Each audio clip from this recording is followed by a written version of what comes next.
deet.telangana.gov.in అని portal ద్వారా కానీ, లేదంటే గూగుల్ ప్లే స్టోర్కి వెళ్ళి డీట్ యాప్ను డౌన్లోడ్ చేసేసుకొని ఫస్ట్ మీ బేసిక్ ఇన్ఫర్మేషన్ తోటి are you belongs to Telangana, yes or no, that is only statistical purpose మేము అడుగుతున్నాము. తర్వాత రూరలా, అర్బనా, మీ విలేజ్, మండలు, మున్సిపాలిటీ, ఈ డీటెయిల్స్, క్యాస్ట్ డీటెయిల్స్, ఇవన్నీ మేము ఫస్ట్ బేసిక్ ఇన్ఫర్మేషన్ తీసుకుంటాము based on your mobile number. ఒక మొబైల్ నెంబర్ను ఒకరు మాత్రమే ఎన్రోల్ చేసుకోవడానికి అవకాశం ఉంటుంది.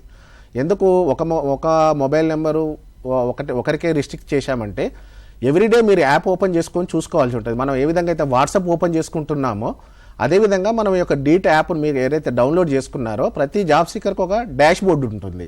ఆ డాష్ బోర్డు మీరు ఎవ్రీడే చూసుకున్నట్టయితే మీకు ఏమన్నా me based on your qualification ఏమన్నా నోటిఫికేషన్స్ వచ్చారాదని చూసుకోవడానికి ఆ యాప్ అనేది మీరు ఎప్పుడు దాన్ని లైవ్లో ఉంచుకోవాలి. డీయాక్టివేట్ చేశారనుకోండి మీకు మాకు కమ్యూనికేషన్ అనేది ఉండదు పోర్టల్కు, జాబ్ సీకర్కు. సెకండ్ పార్ట్లో వచ్చేసి మీ యొక్క ఎడ్యుకేషన్ క్వాలిఫికేషన్స్, మీరు ఎక్కడ 10th ఎక్కడ చదివారు, ఇంటర్ ఎక్కడ చదివారు, డిగ్రీ ఎక్కడ చదివారు, మీకు ఏమేమి trainings, vocational trainings, other apprenticeship trainings, internships ఎక్కడెక్కడ చేశారు, ఎంత బాగా మీరు ఇన్పుట్ ఇవ్వగలిగితే మీ రెజ్యూమే అంత బాగా ప్రిపేర్ అవుతుంది. ఎంప్లాయర్కు మీ డేటా అంతా కూడా ఎంప్లాయర్కు వెళ్ళడానికి అవకాశం ఉంటుంది. సో నేను జాబ్ సీకర్స్ని అందరినీ రిక్వెస్ట్ చేసేది ఏంటంటే మీరు కంప్లీట్గా మీకున్న ఇన్ఫర్మేషన్ అంతా కూడా ఎన్రోల్ చేయండి. సపోజ్ మీరు ఇప్పుడు డిగ్రీ చేస్తున్నారు, మీ హైయెస్ట్ క్వాలిఫికేషన్ వచ్చేసి ఇంటర్. సో ఇంటర్ బేస్ మీద మీకు నోటిఫికేషన్లు వస్తాయి.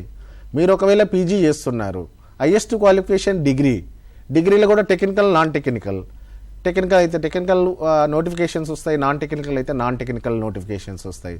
ఇట్లా మీరు ఎంత వరకు మీరు డేటా కంప్లీట్గా ఇవ్వగలిగితే ఆ విధంగా మీరు కంప్లీట్గా డేటా ఇవ్వండి.